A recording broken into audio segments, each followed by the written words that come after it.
it's Coach Tori, and this is Raising Runners. Today, we are going deeper into the topic of resilience. We had already talked about it briefly when I was going through our empowerment lessons for Run Club. Now we get into it a little more, and I'm sure it's going to come up again and again and again in later episodes. Today, we talk about resilience and when I used to teach trauma-informed care and how they go together a little bit. I talk about the Australian parenting website that gives some examples of how we can teach resilience to kids. I talk a little bit about youth sport burnout and how resilience can help with that. And then I go through the APA's 10 tips for teaching kids resilience and how we can easily incorporate those things into Run Club or coaching or parenting or anything like that. So hopefully you find that helpful.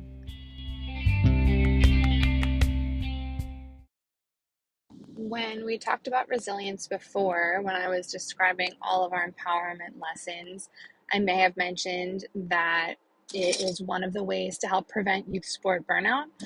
And I also mentioned that I used to teach trauma-informed care, and part of that was teaching how us as caregivers can help build resilience in the kids that we're working with. So two of those things I think are pretty important to expand upon. First, I'll talk about what I used to teach. So when I talk about trauma-informed care, and I think a lot of people in the past couple of years, you'll see it in a lot more things. Like we do trauma-informed yoga, we do trauma-informed, wow, I wish I had more examples, but you see that there's trauma-informed in a lot of different things. My mom, who is a dietitian, they talk about trauma-informed care there. We talk about trauma-informed culture in just any kind of workplace because it's really something that we're starting to understand more as a society. So I used to work in residential treatment, and we talked about trauma-informed care there. We were a trauma-informed facility at the multiple different places that I worked at. So one of the things we had to teach all the new staff coming in was what we as an organization did to make sure we were remaining trauma informed. And we talked about what our direct care staff, who are the people who are working directly with the kids in treatment, what they can do to help build resilience in the kids that are there. So we talk about what resilience is. You know, it's your ability to bounce back, just like we talked about when we introduced it to the kids.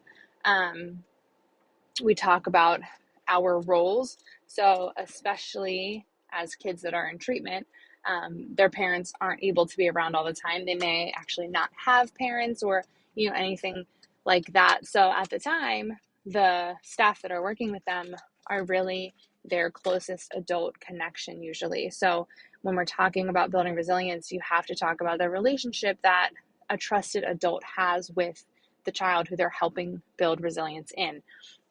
So really, that also can apply to us as parents and coaches because usually we're very close to the kids that we're working with. So we need to be consistent. They need to know how we're going to respond to things. They need to know that they can trust us. Those are obviously, just relationship building in general, right?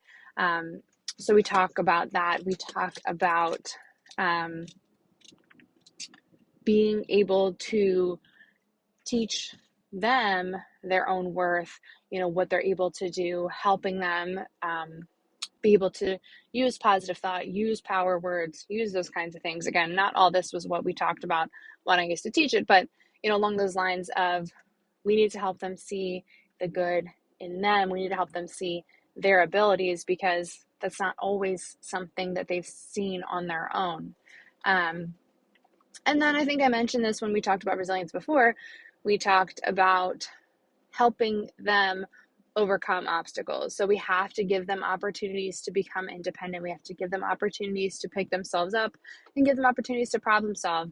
So it's not just doing everything for them, but it's also not, throwing them out to dry, right? Like we need to give them something that they're capable of doing, but it doesn't have to be the easiest thing either. And those are things sometimes that can be hard for us when we work with kids because you want to be able to help them. You don't like seeing them struggle, but we also need to be able to understand that to do that, they are learning and they're becoming better. So those are just some really simple things that we've talked about before. And again, that's really just an intro to help kids build resilience. I'm going to talk more about how it obviously can help with youth sport burnout, and then other things that we can do to help them. When we look at youth sport burnout and some of the reasons why that happens, a lot of the time, especially if you're searching it, you'll see that the child's personality can have a lot to do with that. And there's a lot of different factors that can lead into that. But one of the things that we can help with is kids that are resilient aren't going to feel like they need to quit something as soon as they fail. And that often can play a part in why the kids get burnt out by sports, right? You know, they try a sport, they feel so much pressure to win and do well and succeed, and they're not, and they want to give up because that's also natural, right? That doesn't even necessarily have to do with anybody's specific personality, but you want to win, you want to be good at stuff.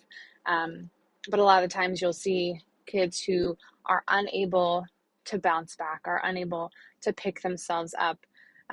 They are going to be burnt out by sports the most. They're not going to enjoy what they're doing. They're not going to want to keep trying. They're not going to want to persevere.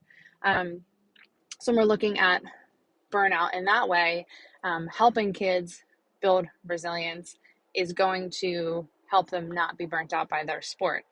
That also can be tricky because, especially as coaches, if you have a kid who is not very resilient, who comes to you, it can be hard to build them up depending on the setting, right?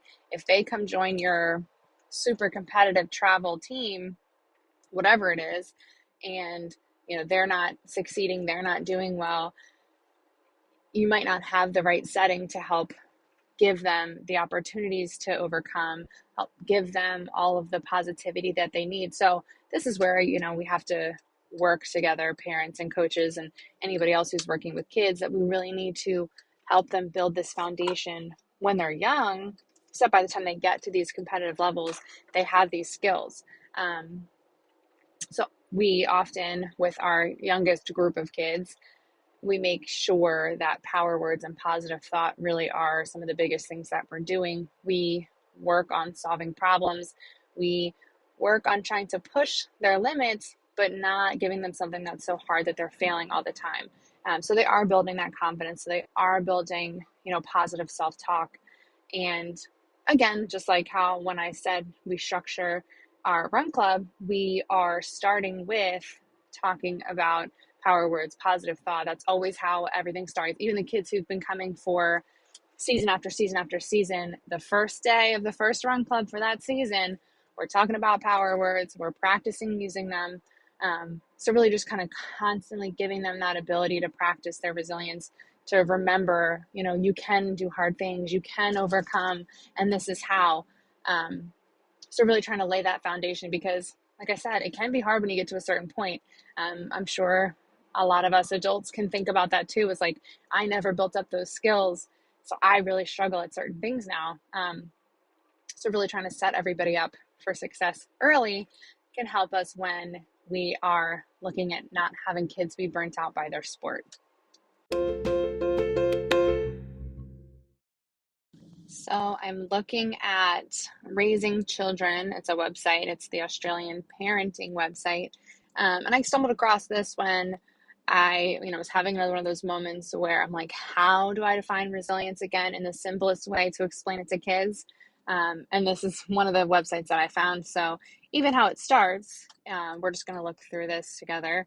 So it starts with resilience is the ability to bounce back after challenges and tough times. So again, that's nice that it reminded me the way everything else defines resilience and the way that I've always thought of it in my head.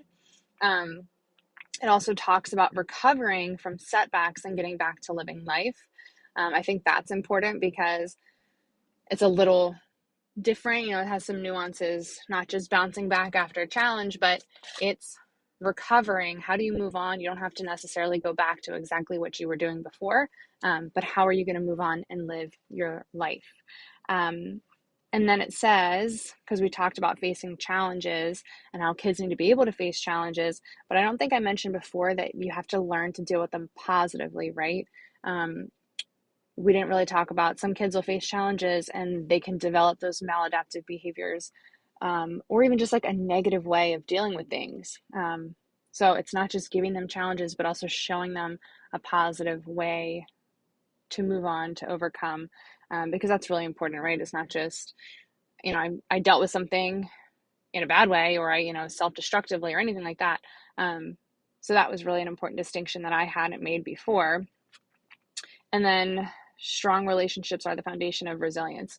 So I did mention that when I talked about what I used to teach in trauma-informed care, and how we as parents and coaches, or, caregivers or anything like that, we have these relationships with the kids, and we need to make sure that we are making healthy relationships, because that is going to help them to build resilience.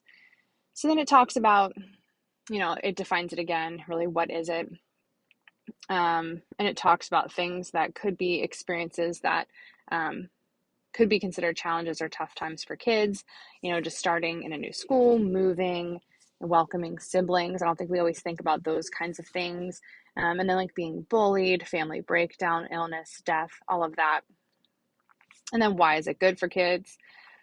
I mean, obviously, right? They need to be able to, life is always going to have challenges. We're not going to be able to ever have a situation where we're never facing an obstacle. So it's something that they need to be able to be successful in life.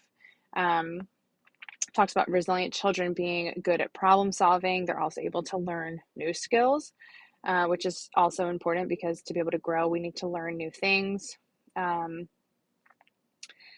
when things don't go well and children feel anxious or sad or afraid or frustrated, being resilient can help them understand these uncomfortable emotions, and that they don't usually last forever. So that's another thing I think sometimes we don't really think about is, you have something sad happen and you can feel like, I'm going to be like this forever. Or even better example, like I know sometimes, especially more lately as I'm getting older, if I get a cold, there is a moment when I have a cold that I'm just like, I'm going to be sick for the rest of my life. I will never, ever feel better, right? But I know that I will feel better. I know that well, you would hope, right?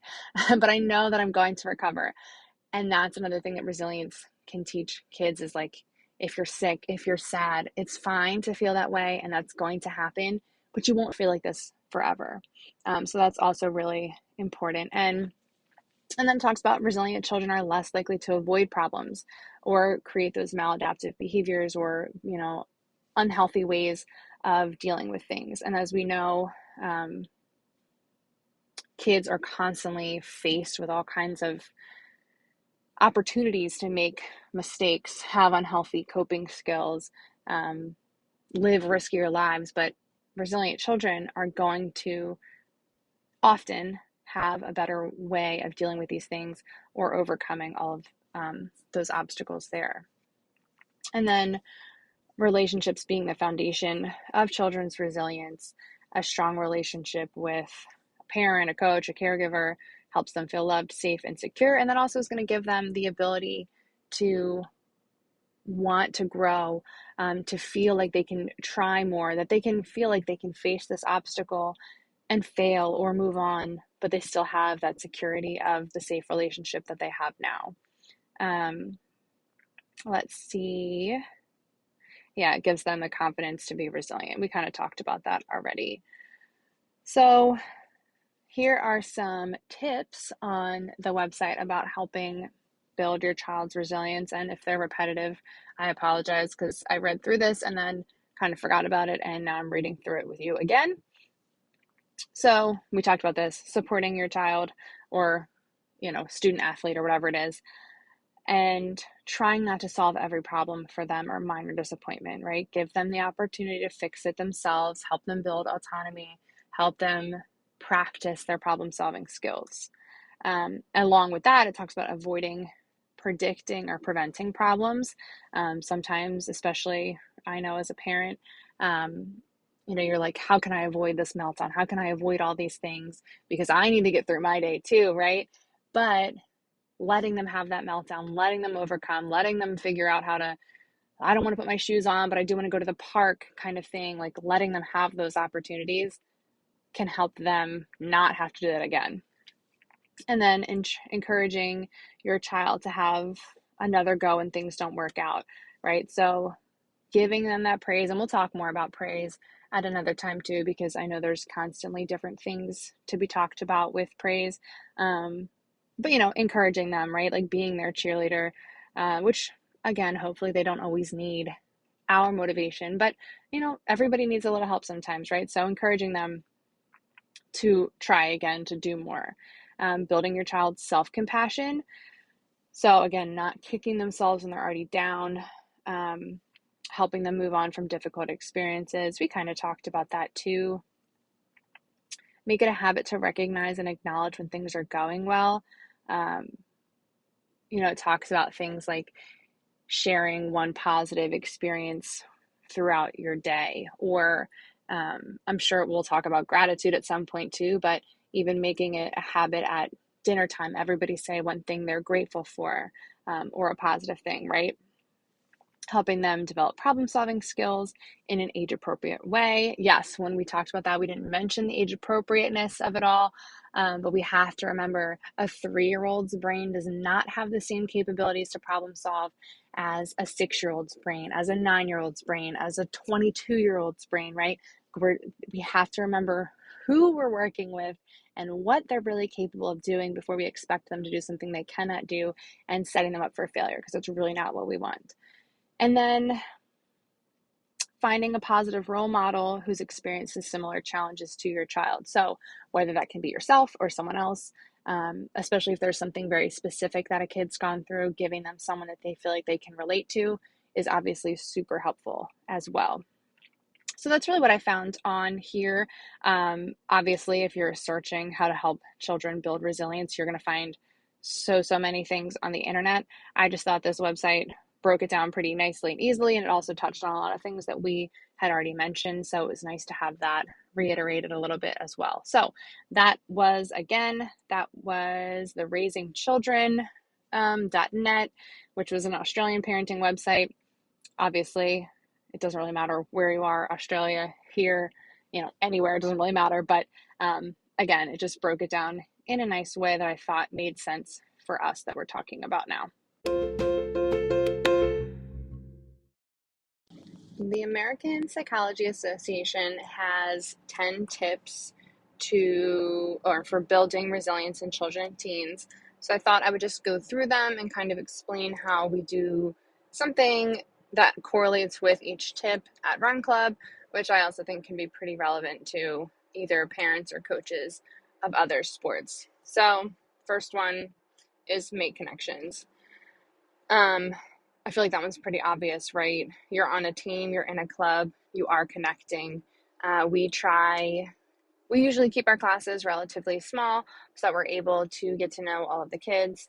That also helps us because at the end of the season, each kid is going to have an individualized goal. So really you have to get to know them. You have to know, first of all, like what they're capable of, but you also have to know what they're motivated to do, what they actually want out of Run Club.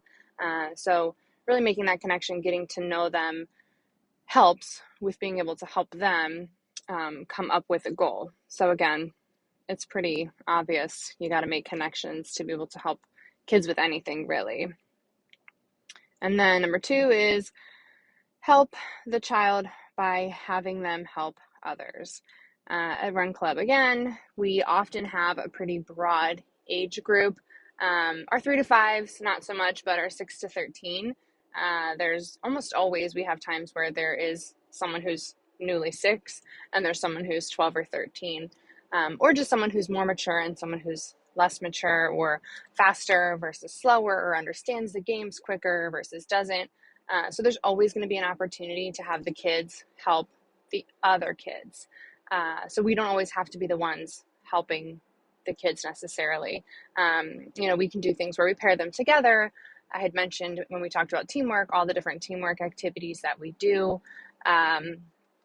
We oftentimes have them, when they're, come to Run Club a lot and they're more familiar with our routine, they will do warm up without a lot of coaching assistance.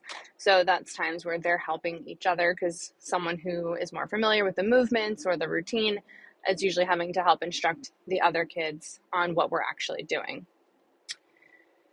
Speaking of routine, number 3 is maintain a daily routine. Kids don't come to Run Club every day, but when they do come to Run Club, they almost always know what to expect to some extent. We try to keep some kind of structure for the club where it's like we warm up, we talk about what we're doing, we do an activity, we sometimes review that activity, then they play a game if there's time, and then a cool down. With that, we always have a very similar warm up and cool down routine so the kids know what to expect because, like I just mentioned, so they are able to help each other and not need so much coaching throughout the warm up and cool down. But also, it's good for them to establish, like, this is what I do to get ready for Run Club. So they always know that's what they're doing, whether they are running a race, whether they are just doing games for the day, whether they are doing some sprint work. So really, they always know when I come to Run Club, the first thing I'm going to be doing is I'm going to be running laps, doing dynamic stretches, doing some drills and some accelerations, and then we're going to talk. So I think that's pretty helpful for them to have that kind of structure. I try to always have like a whiteboard or something to write down what we're doing also. So even while the kids are there, they know kind of what to expect in the order that we go in. On the weekends, we have a 2-hour class usually. So that can be a long time for kids not to know, like, when am I going to get a break? When are we going to get to play something fun? When are we going to do something different? So I always have it up there so they know, like, okay, after this, then we're going to do something more quiet or calm. And then take a break. So, we don't always have time for this in Run Club, especially because a lot of our classes are only an hour long. So, when are we going to be taking a break? But just like I mentioned with our 2-hour class, we do have built-in break times because it's a long time for kids to be running around. Not so much a complete shutdown or a break, but we sometimes will do, depending on the activity, if it was a lot of hard running or endurance work or anything like that, sometimes instead of doing like sharks and minnows or tag as a game after, we will do something quieter like a yoga game or something. So they are having more of a break. And then teach your child self-care. I mean, I think a lot of people can argue that running and exercise fitness is self-care. So inherently we are doing that with Run Club. We're teaching them how to move. We're teaching them fun ways to move. We're teaching them how to warm up so they don't get hurt, how to cool down so they can feel more recovered. We teach them lots of things like that. So we are helping them learn self-care. Move towards your goals. I think I've mentioned a bunch of times, we have a goal setting lesson. We teach the kids goal setting. And we also are constantly working towards our goal at the end of the season, whatever that is for each individual kid. And moving towards that, we are often talking about, like, your race is coming up. This is something that we need to work on so that you're ready to run this distance, so that you're ready to run that amount of time. It's not just we're setting goals and then we get there and we're like, oh, time to try to meet your goal, but we're constantly moving and working towards our goals. Number 7 is nurture a positive self-view. When we are teaching our power words, when we are teaching the positive thoughts, those are 2 very clear examples of positive self-view. I would even say, even when we're talking about our goals, we are giving them some positive image of themselves because, like, you can achieve something amazing, right? But yeah, the power words, like saying, I am strong, I am brave, I am powerful, I can do this. Those are all positive thoughts about themselves. So it's a positive self-view. Number 8, keep things in perspective and maintain a hopeful outlook. Again, I kind of just said that about our power words and positive thoughts, right? I can do this. I can do hard things. Nothing's impossible. All of those things. That is a positive outlook. Keeping things in perspective. When we're helping them set goals, we are helping them have a perspective of what they can and can't do. When we are learning about resilience, we are also talking about failures and what we can learn from them and how we can bounce back. So all of those things are perspective that's going to help them think more positively in the end. Number 9, look for opportunities for self-discovery. Again, I think it's pretty obvious in our medal challenge at the end of the season, they are discovering how much they can do, what they're capable of. When we talk about aggressive goal setting, that's another thing, is like, if you didn't set this goal, you wouldn't know that you were able to run this fast or run this far or do this much. When we have the kids do races by themselves versus races with someone else, so they can see that like sometimes they have pushed themselves more when they are running against someone who's better than them or just as good as them or almost as good as them. So they are discovering things about themselves during all of those activities. And then accept change. I think I got into this a little bit when we talked about positive thought and doubt. I think that can go along with change, because we talk about growth and how growth can lead to doubt. Growth can be scary, but how we deal with that is, doubt's going to happen. We can't say that you're never going to feel doubtful, you're never going to doubt yourself, but you recognize it, you see that it's because I'm growing, I'm doing something different, I'm doing something new, and I need to find a positive thought to help me push through so that I can keep growing. So that was number 10. And I think those were all pretty easy examples to fit into Run Club. I think parents outside of Run Club or coaches outside of Run Club also could find pretty easy examples of how to make those things fit. That's just another way that we can help kids build resilience, because they're going to need it, for the rest of their lives. And it's a super important skill for them to have.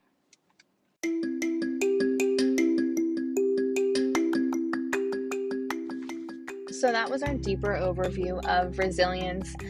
We talked about resilience with trauma-informed care. We talked about some tips for us as caregivers, parents, and coaches on how we can help our kids build resilience. I went through the APA's tips for helping kids build resilience and how we do those things at Run Club, just to give you some examples of some simple things that you may already be doing or that you can be doing to help your kids build resilience. So hopefully someone found that helpful.